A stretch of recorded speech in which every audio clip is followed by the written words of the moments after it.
পাত্রীর হাতে আংটি না পরিয়ে পাত্রীর ছোট বোনের হাতে আংটি পরিয়ে দিল ছেলের বাবা আমজাদ আলী। বিষয়টা দেখে সবাই অবাক হয়ে গেল। মেয়ের মা জাহানারা বলল, আপনি এটা কি করলেন? ও আমার ছোট মেয়ে, ওর সাথে তো সুমন বাবাজির বিয়ের কথা হয়নি, আমার বড় মেয়ে নাবিলার সাথে বিয়ের কথা হয়েছে। আপনি ওকে আংটি কেন পরালেন? আমজাদ আলী মুচকি হেসে বলল, আপনার ছোট মেয়েকে আমার পছন্দ হয়েছে, আমি আমার ছেলের জন্য আপনার ছোট মেয়েকে আমার বাড়ির বউ করে নিয়ে যেতে চাই। কথাটি শোনা মাত্র তেলে বেগুনে যেন জ্বলে উঠল মেয়ের মামা সাইফুল। অসম্ভব বলে দাঁড়িয়ে গেল। অসম্ভব কেন? অসম্ভব এই কারণে, আমার বড় মেয়ে রেখে আমি ছোট মেয়ের বিয়ে দিব না। কিন্তু আমরা তো আপনার ছোট মেয়েকে পছন্দ করেছি। এটা কেমন কথা বলছেন আপনি? আমাদের আত্মীয় স্বজন সবাই জানে আজ নাবিলাকে পাত্রপক্ষ দেখতে আসবে, পছন্দ হলেই 1 সপ্তাহের মধ্যে বিয়ে। আর এখন বলছেন আমার ছোট মেয়ের স্বামীকে আপনাদের পছন্দ হয়েছে? কারণ আপনার ছোট মেয়ে নম্র, ভদ্র এবং বিবেকবান, কিন্তু আপনার বড় মেয়ে ঠিক তার উল্টো, মনুষ্যত্বহীন, বিবেকহীন একটা মেয়ে। জাহানারা অবাক হয়ে বলল, আপনি এসব কি বলছেন? এমন সময় সুমন বলল, আমার বাবা যা বলেছে তা সত্য বলেছে।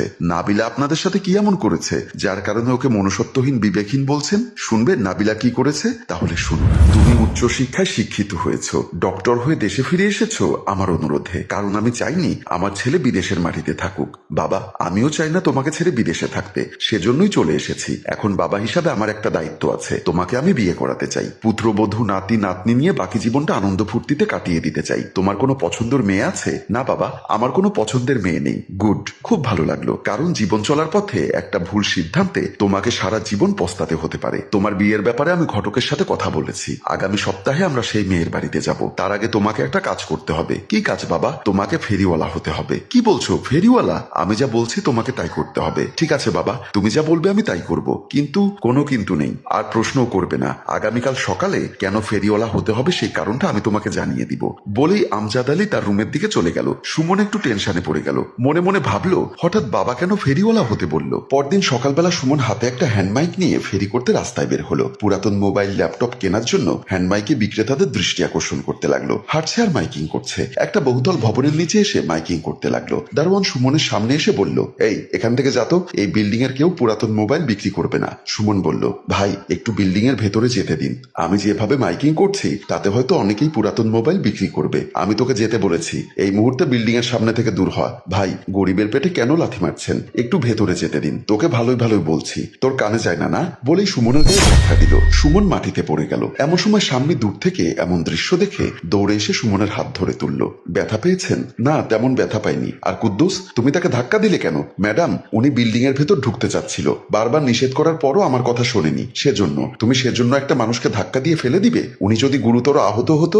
দারোয়ানের সাথে স্বামীকে তর্ক করতে দেখে সুমন অবাক হলো। মনে মনে ভাবলো, এই মেয়ে তো অনেক ভালো, মানুষের কষ্টে কষ্ট পায়। স্বামী বলল, কিছু মনে করবেন না, দারোয়ানের হয়ে আমি আপনার কাছে ক্ষমা চাইছি, আপনি চলে যান। বলেই স্বামী বাসার ভেতরে প্রবেশ করলো। আমি দূরে দাঁড়িয়ে আপনার ছোট মেয়ের এই মহা অনুভবতা দেখে সত্যি খুব খুশি হয়েছিলাম। একজন ফেরিওয়ালার কষ্ট দেখে যার মনে কষ্ট লাগে সেই তো মানবিক মানুষ। এই কারণে আপনি নাবিলার হাতে আংটি না পরিয়ে দিয়ে স্বামীর হাতে আংটি পরিয়ে দিলেন? না, এ কারণে নয়, আরো কারণ আছে। আর কি কারণ? শুনতে যখন চাইছেন তখন খুলে বলছি। এমন সময় নাবিলা বলল, মুখে অর্ধেক কথা রেখে কোনো কথা বলবেন না, যেটা বলার সরাসরি বলবেন। আমার ছোট বোনের মহানুভবতা আপনি দেখেছেন, তাই তাকে ছেলের বউ হিসাবে পছন্দ করেছেন, কিন্তু আমার কোন জিনিসটা আপনি খারাপ দেখে আমাকে রিজেক্ট করলেন, আমাকে বিবেকহীন বলে আখ্যা দিলেন? শুনতে চাও? তাহলে শোনো। সেদিন আমি আমার শরীরে দুর্গন্ধযুক্ত স্প্রে ব্যবহার করে সারা শরীরে নোংরা কাপড় পরে তোমাদের বাসার সামনে গিয়ে দাঁড়ালাম, কলিং বেল বাজালাম। তুমি দরজা খুলে দিতেই আমাকে দেখে ওড়না দিয়ে নাক চেপে ধরলে। আমি থালাটা বাড়িয়ে দিয়ে কাপা কাপা গলায় তোমার কাছে ভিক্ষা খুঁজলাম, কিন্তু তুমি আমাকে ভিক্ষা না দিয়ে উল্টো আমাকে গালমন্দ করতে লাগলে।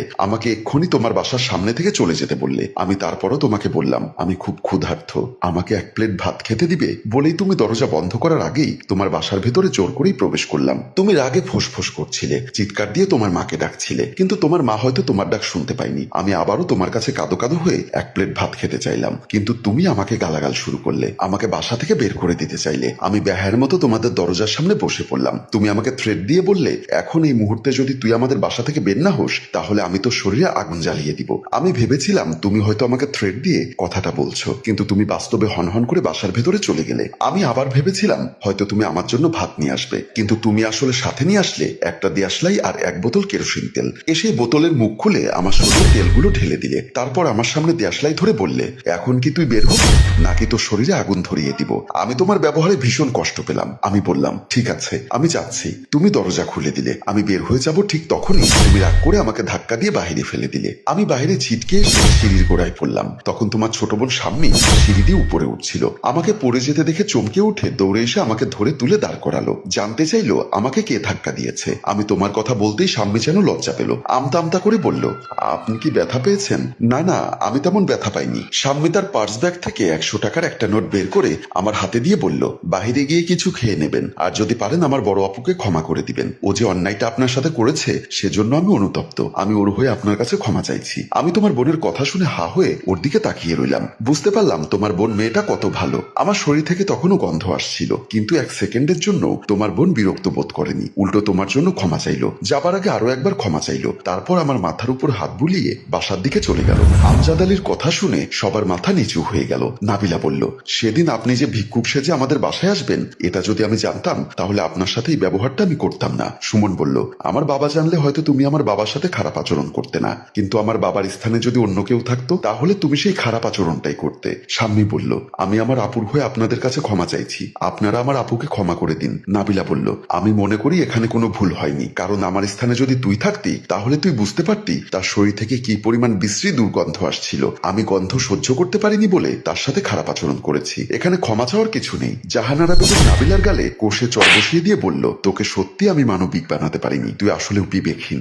ভুল করেছিস, ক্ষমা চাইবি, কিন্তু উল্টো আরো তর্ক করছিস। গাল চেপে ধরে নাবিলার আগে হনহন করতে করতে বাসার ভেতরে চলে গেল। জাহানারা বেগম আমজাদ আলীর কাছে ক্ষমা চাইল। সুমন বলল, আমার মা ছোটবেলায় মারা যাওয়ার পর থেকে বাবা আমার বিষয়ে যে সিদ্ধান্ত নিয়েছে আমি মাথা পেতে নিয়েছি। আর যদি আমি একা মেয়ে দেখতে আসতাম বা নিজের ইচ্ছায় বিয়ে করতে চাইতাম তাহলে হয়তো ভুল সিদ্ধান্ত নিতাম, কিন্তু আমার বাবা যে নাটক করলো, আমাকে ফেরিওয়ালা বানালো, সেই কারণেই হয়তো আমি জীবনে সত্যিকারের একটা ভালো মেয়ের দেখা পেলাম। সাইফুল বলল, এত কথা বলে সময় নষ্ট করার দরকার নেই, বিয়ের দিন তারিখ ঠিক করুন, সুমনের সাথেই সাম্মীর বিয়ে হবে। সাইফুলের কথা শুনে সবার মুখে হাসি ফুটল।